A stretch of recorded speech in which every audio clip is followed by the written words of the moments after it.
Hello student, आज के इस वीडियो में हम लोग क्लास 10th के हिंदी व्याकरण में वाक्य रचना के आधार पर वाक्य भेद इसके आगे के भाग को हम पढ़ेंगे। पीछे के वीडियो में हम लोगों ने वाक्य की स्वरूप, उसकी रचना को जाना कि वाक्य क्या होता है। शब्दों का सार्थक समूह जो होता है वही वाक्य कहलाता है। वाक्य अपने आप में पूर्ण होता है, वह किसी न किसी अर्थ को जो है लिए हुए होता है। तो इसको हम लोगों ने पढ़ा और वह 3 प्रकार का होता है, जिसमें सरल वाक्य, संयुक्त वाक्य और मिश्र वाक्य। तो सरल वाक्य, संयुक्त वाक्य की चर्चा हम लोग पिछले वीडियो में कर चुके हैं, पढ़ चुके हैं। तो आइए आगे इसमें हम देखते हैं मिश्र वाक्य।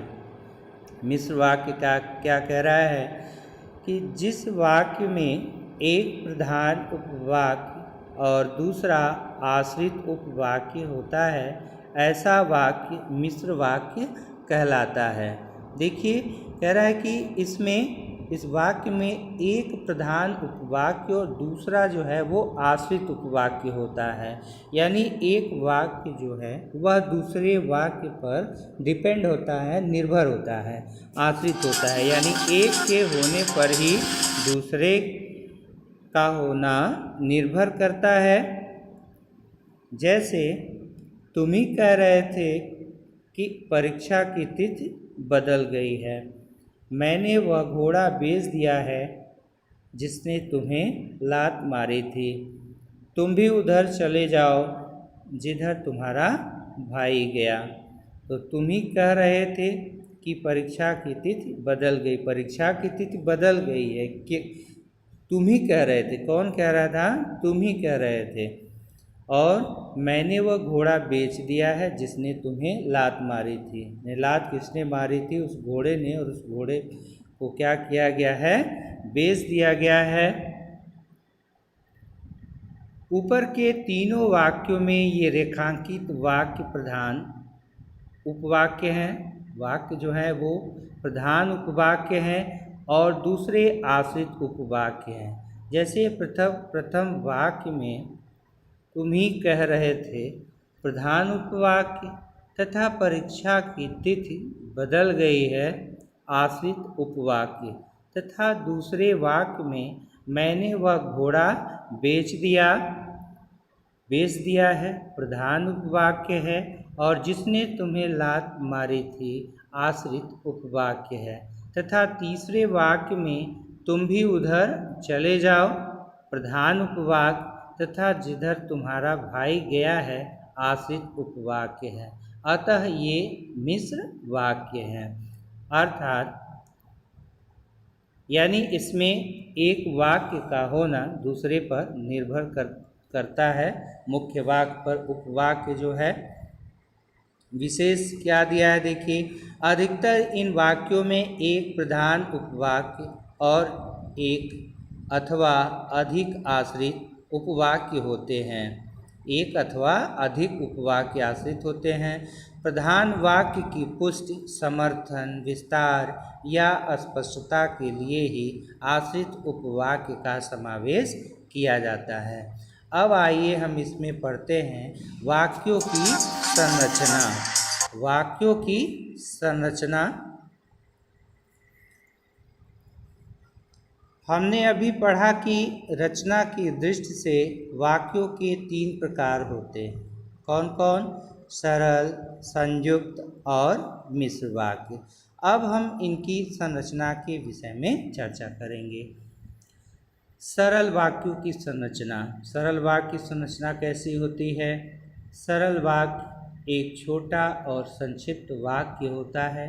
इसमें एक क्रिया और एक ही कर्ता होता है। दूसरे शब्दों में कहें तो एक उद्देश्य और एक विधेय होता है। देखिए, सरल वाक्य पहले ही बताया गया है आपको, सरल, संयुक्त और मिश्र तीनों के बारे में।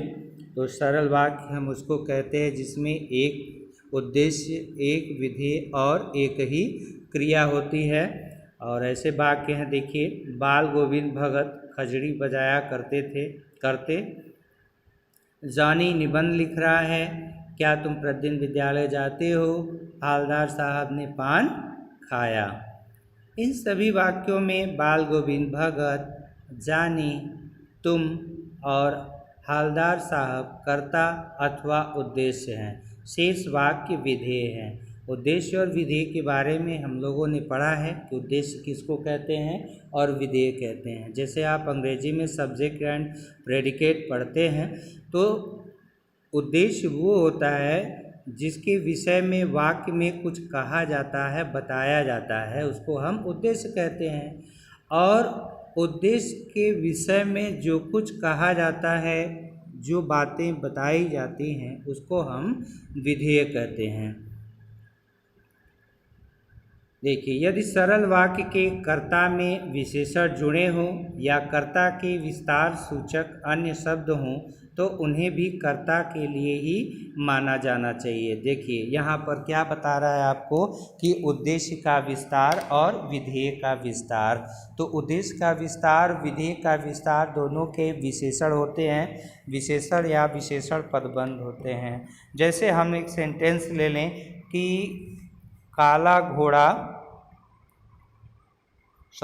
घोड़ा घास खा रहा है। तो घोड़ा घास खा रहा है, इसमें घोड़ा जो है वह क्या है? उद्देश्य है। और घास खा रहा है, यह क्या हो जाएगा? आपका विधेय हो जाएगा। अब इसका विस्तार जानने के लिए, विस्तार क्या है, तो हम सेंटेंस को फिर इस प्रकार कह लें कि काला घोड़ा हरी घास खा रहा है। तो यहाँ काला घोड़ा जो है अब उद्देश्य होगा। तो ये उद्देश्य का विस्तार हो गया है। और काला शब्द व्याकरण की दृष्टि से क्या है? यह विशेषण है। जो घोड़ा जो है उद्देश्य है और इसका यह विशेषता ये बता रहा है, विशेषण शब्द है और यही उद्देश्य का विस्तार है। और आगे जो है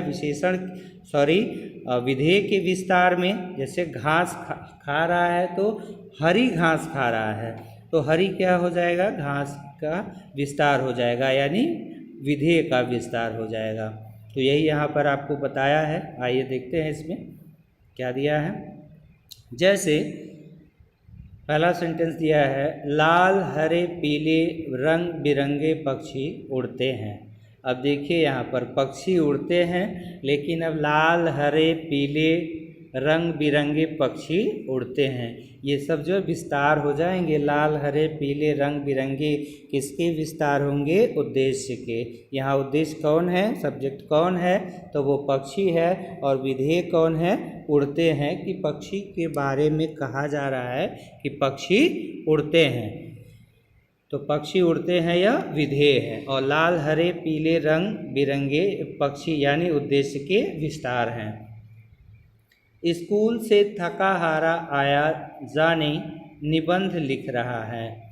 गोरा रंग, सफ़ेद दाढ़ी, नीली आँखें फादर बुल्के पर अच्छी लगती थीं।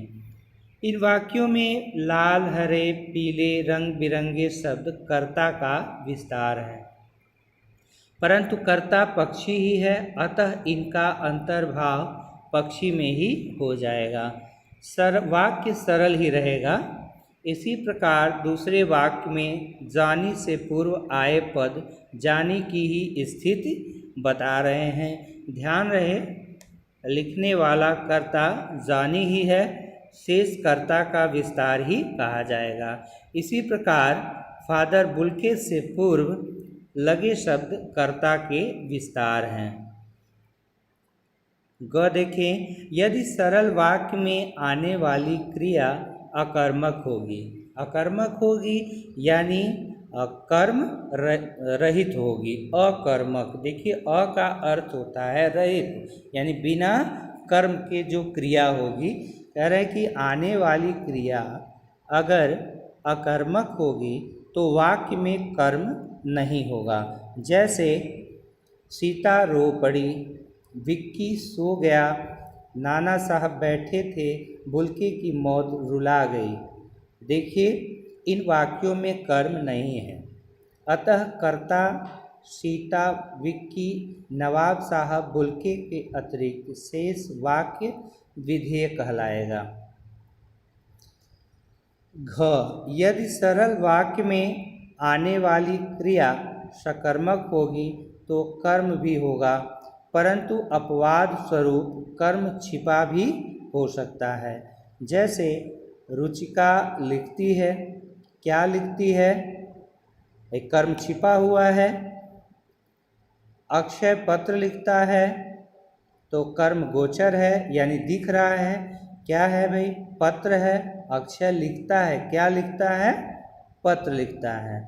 बिस्मिल्लाह खां दिल से बजाते थे, क्या बजाते थे, शहनाई। इस प्रकार रुचिका, अक्षय, बिस्मिल्लाह खां उद्देश्य कहलाएंगे और बाकी वाक्य जो है वो आपका विधेय हो जाएगा।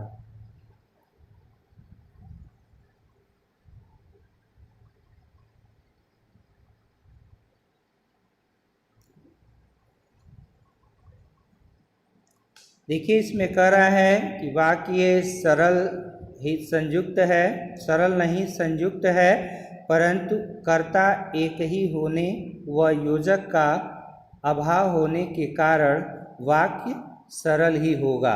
जैसे अध्यापिका ने छात्रों को पेपर बांटे, मैंने जीजा जी से ही मकान खरीद लिया।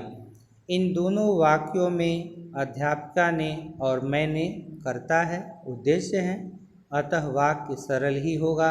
छात्रों, पेपर, जीजाजी, मकान आदि के कारण भ्रम उत्पन्न हो सकता है कि वाक्य संयुक्त है, परंतु ऐसा नहीं है।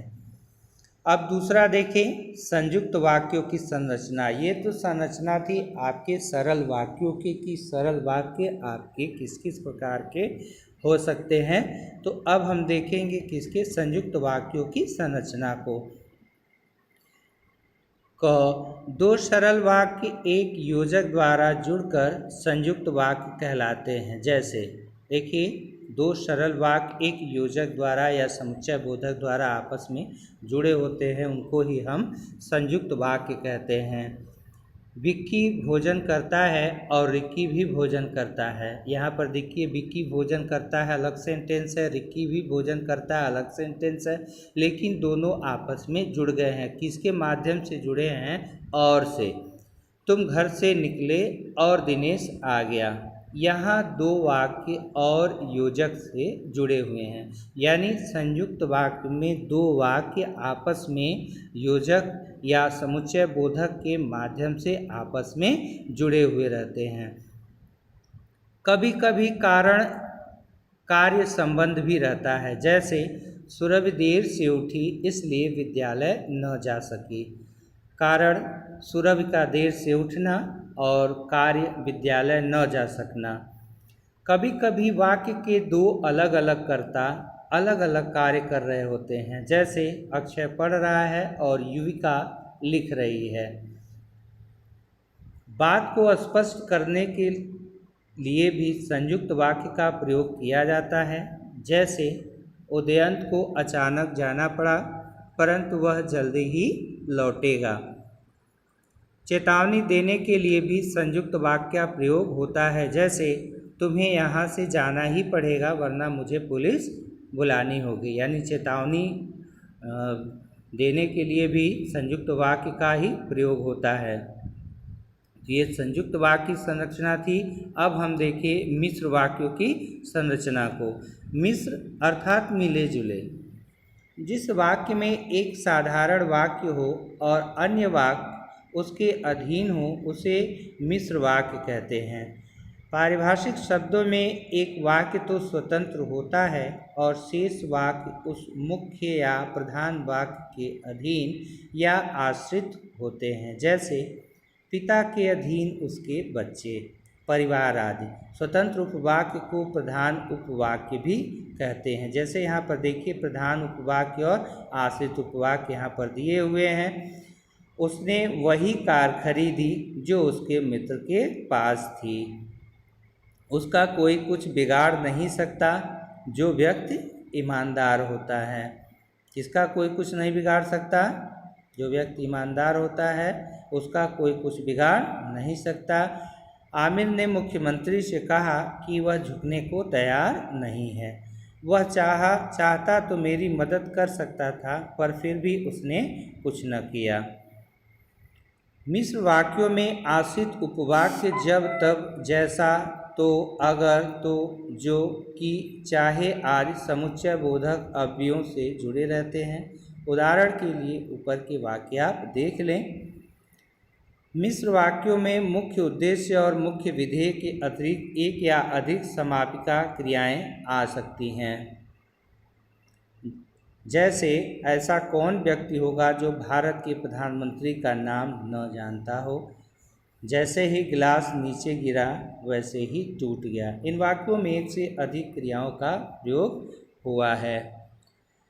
तो स्टूडेंट, आज के वीडियो में इतना ही। इसके आगे के भाग को हम अगली वीडियो में लेकर फिर उपस्थित होंगे। तब तक के लिए student take care, bye bye.